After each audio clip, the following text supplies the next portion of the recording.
안녕하세요.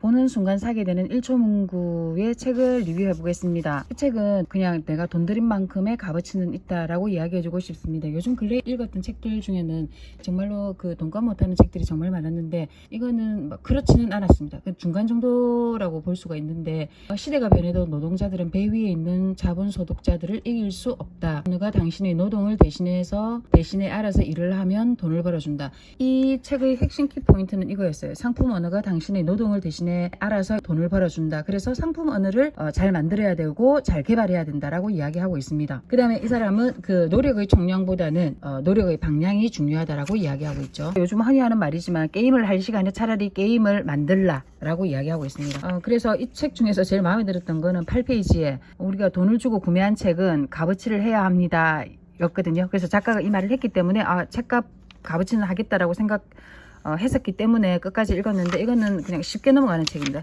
쉽게 넘어가는데 꼭 요즘 젊은이들이나 요즘 마케팅을 하거나 하는 사람이면 누구나 읽어야 되는 책이다라고 한번 이야기해주고 싶습니다. 여기서 세일즈 글이라고 하는 거를 바로 우리가 판매하는 글을 상품 언어라고 부른다라고 이 사람은 규정하고 있습니다. 그래서 세일즈는 이제는 옛날에는 말로 우리가 했지만 이제는 세일즈는 말로 하는 것이 아니라 글로 승부를 봐야 한다라고 이야기하고 있죠. 고객은 말이 아니라 글에 끌린다라고 이야기하고 있습니다. 그래서 우리가 상품 언어를 잘 결정해야 된다라고 이야기하고 있습니다. 그 다음에 이제 제가 붙여놓은 곳들만 한번 보겠습니다. 365일 24시간 쉬지 않고 일하는 데다 월급을 안 줘도 되고 투정 부리지 않고 묵묵히 세일즈를 하는 직원이 있다. 그게 바로 상품 언어다라고 이야기하고 있습니다. 그게 상품 언어다라고 이야기하고 있고 근데 우리가 일반적으로 이제 예를 들면 우리가 병원에 가서 뭐 물광 주사나 비타민 주사를 맞았을 때는 우리가 보험료를 청구하지 못하잖아요. 근데 예를 들어서 의사가 그 물광 주사나 비타민 주사라고 하지 않고 만성 통증 및 급성 통증 치료를 위한 고단위 마그네슘 주사라고 이야기하면 내가 실비보험에서 혜택을 받을 수 있다라고 이야기하고 있습니다. 이것도 상품 언어라는 거죠. 그 다음에 저는 이거를 읽고 제가 요즘 생수물을 사서 먹고 있기 때문에 제가 여러 가지 검색을 많이 해봤었는데 여기서 이야기하고 있습니다. 충북 청주시의 한 수원지에 11개의 브랜드가 경기도의 한 수원지는 무려 14개의 생수 브랜드가 물을 뽑아낸다라고 합니다. 근데 더 놀라운 거는 똑같은 수원지인데도 라벨에 달라가지고 가격이 다르게 매겨진다라는 사실입니다. 그래서 저는 생수를 고를 때 이제 뭐가 중요한지를 한 번 더 알게 됐죠. 그러니까 정말 그래서 라벨이 중요하다, 상품 언어가 중요하다라는 거를 제가 생수 이야기를 듣고 알게 됐죠.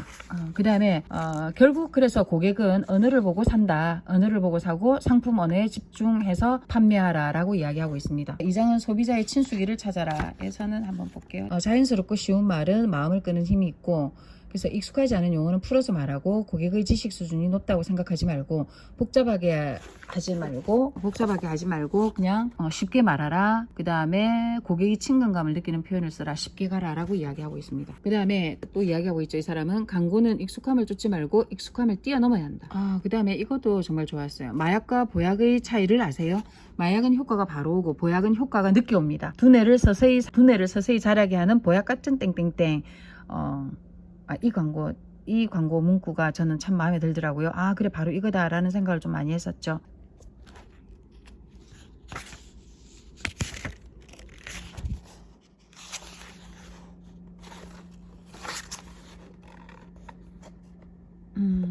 그래서 성과가 시간에 비례하는 시대는 끝났다. 그러므로 물리적 시간을 생산적 시간으로 바꿔야 한다. 이 말에 저는 정말 100% 공감합니다. 그래서 물리적 시간을 생산적 시간으로 바꾸기 위해서 우리가 열심히라는 표현도 좀 안 맞는 것 같아요. 그냥 생각을 하면서 살아야 되겠다라고 이야기하고 있습니다. 그 다음에 이렇게 이야기하죠. 건축 전문가는 1만 시간의 법칙대로 그 일에 오랜 시간을 몰두했기에 멋진 집을 지을 수 있듯 상품 언어 전문가도 오랜 훈련과 고민의 시간을 보내야 기업에서 비용을 지불하고 사가는 직관 문구가 탄생한다. 그러므로 이제 상품 언어라는 거를 우리 머리에 넣어두고 항상 생각을 하라는 거죠.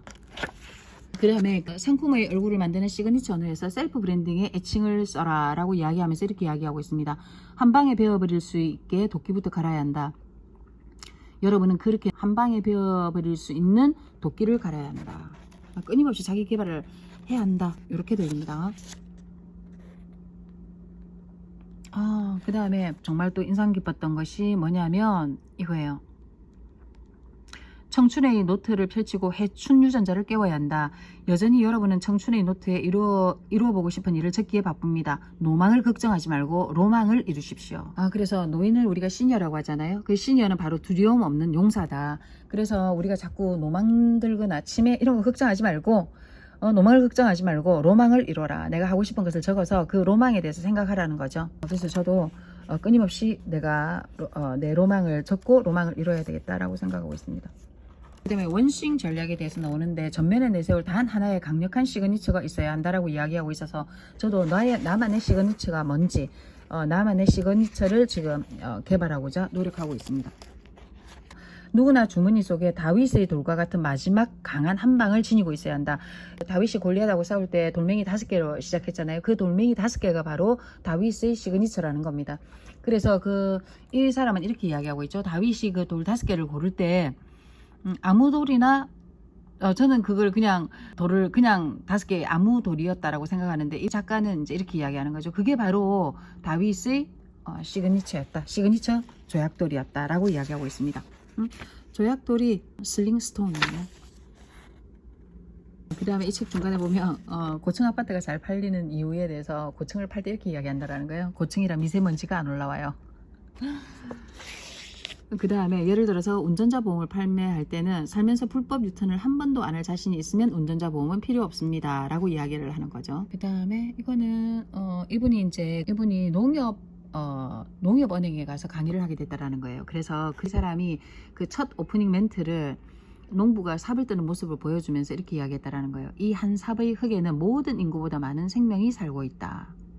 그래서 이 땅에 흙이 사라지지 않는 한 농협은행은 살아남는다. 끝까지 간다라고 이야기해서 그다란 박수를 받았다고 합니다.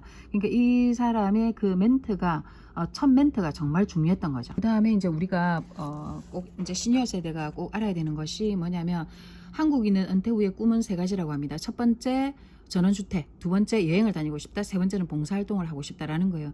근데 노인 빈곤율을 보면 노르웨이가 1.5, 덴마크가 1.7, 미국이 19.3, 대만이 26.6인데요.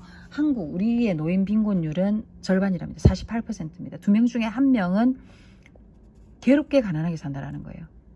그래서 꿈을 현실로 만드는 열쇠는 바로 돈이 있어야 되는데 소득이 노후의 색깔을 좌우한다 라고 이야기합니다. 그래서 은퇴 후에 우리가 가난하게 살지 않기 위해서 정말로 시니어 세대가 되기 전에 미리미리 준비를 해야 된다라고 이야기를 하고 있습니다. 외국 속담에 죽으라 일만 하다가 정말 죽을 수 있다는 말이 있대요. 그래서 경제적 자유를 앞당기고 싶다면 바로 이제 준비를 해야 된다. 노후 준비를 해야 된다라고 이야기하고 있습니다.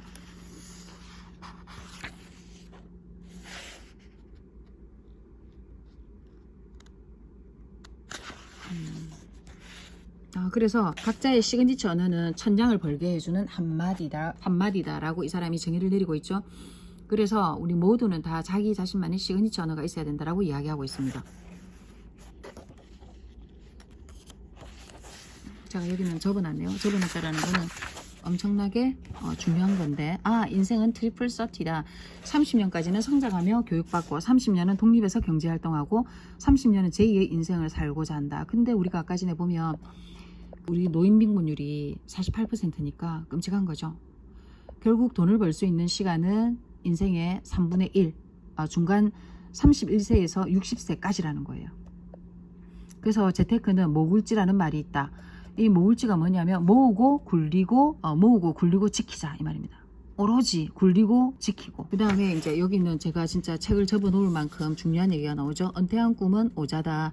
뭐냐면 먹자, 놀자, 쓰자, 웃자, 베풀자. 이게 우리 한국 사람들의 꿈이지만 한국 노인에게는 꿈 같은 얘기라는 거예요. 현실은 오자가 아니고 오고라는 거예요. 아프고 돈 없고 외롭고 우울하고 힘없고. 자, 은퇴 후 꿈은 전부 다 먹자, 놀자, 쓰자, 웃자, 베풀자인데 실제 우리 한국 노인은 빈곤하다 보니까 아프고 돈 없고 외롭고 우울하고 힘없고. 지금 결심해서 뭔가를 해야 될 것 같아요.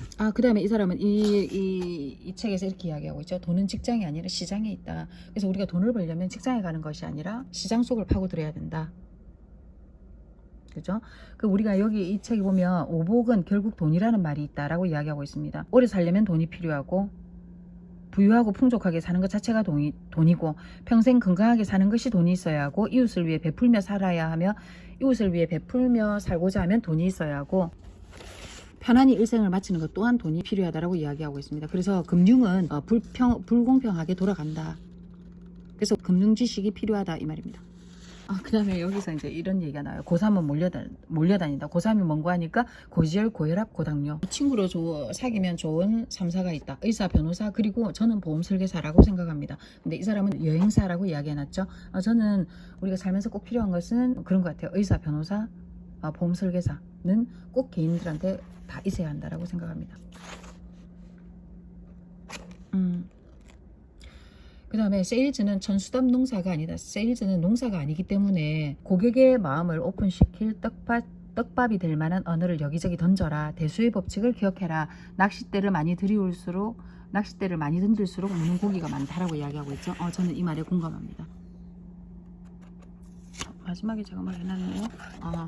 마지막에 이제 그 마케팅에서 조심해야 될 것들하고 이런 걸 많이 이야기하거든요. 그러면서 이제 마지막에는 이렇게 이야기하고 있습니다. 알아야 안전하다. 슬기로운 자는 위험을 보면 몸을 숨기지만 경험 없는 자는 그대로 가다가 대가를 치른다.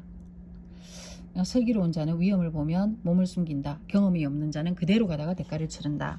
그 다음에 항상 탐욕스럽게 취한 재산은 결코 축복이 못 된다. 를 마음에 새기고 합법으로 열심히 일해 불법으로 매출 올리는 사람들을 이깁시다. 합법으로 열심히 일해서 불법으로 매출 올리는 사람들을 이깁시다라고 이야기하고 있습니다.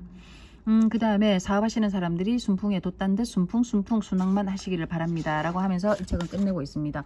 그래서 이 책은 그냥 잡으면 그냥 한 2시간 정도면 금방 읽을 수 있는 책인데 그냥 저는 괜찮은 것 같아요. 말보다 글을 읽고 사는 시대, 소비자는 글에 혹한다. 지금부터 1초 문구로 성보하라. 그래서 저는 이 책을 통해서 내가 느낀 거는 나만의 시그니처 언어를 만들어야 되겠고 세일즈는 말이 아니라 글이다라는 거를 제가 알게 됐죠. 그냥 이 책은 요즘에 계속 읽은 책들이 정말 마음에 안 들었는데 이 책은 그래도 일단은 돈값 하는 책이다라고 이야기해주고 싶습니다. 이상입니다.